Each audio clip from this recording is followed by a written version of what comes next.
Magandang araw po sa inyo lahat.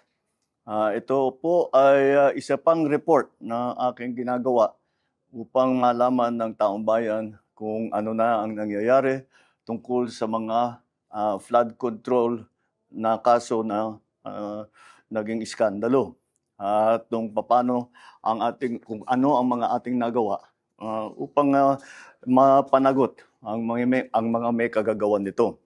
Kaya nais kong i-report na ang ombudsman formal nang naghain ng kaso laban kina Saldico at iba pang 17 individual batay sa mga ebidensyang iniakyat ng ICI at saka ng DPWH. Hindi po ito haka-haka, hindi po ito kwento. Ito po ay tunay na ebidensya. At ito po, para hindi ko na babasahin, pero makikita naman ninyo sa phone ninyo, ito yung listahan ng may arrest warrant na. At ang susunod na hakbang, ay wala nang paligoy-ligoy pa, ang ating mga otoridad ay siyempre papatupad na nila itong mga arrest warrant na ito.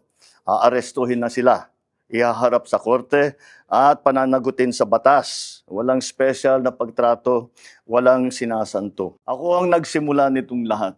Ako ang magtatapos. Kaya't asahan po ninyo na wala pong tigil itong aming ginagawa. At kahit na parang napakatagal ang dumaan na panahon, ako'y nagpapasalamat sa pasensya ng ating mga kababayan.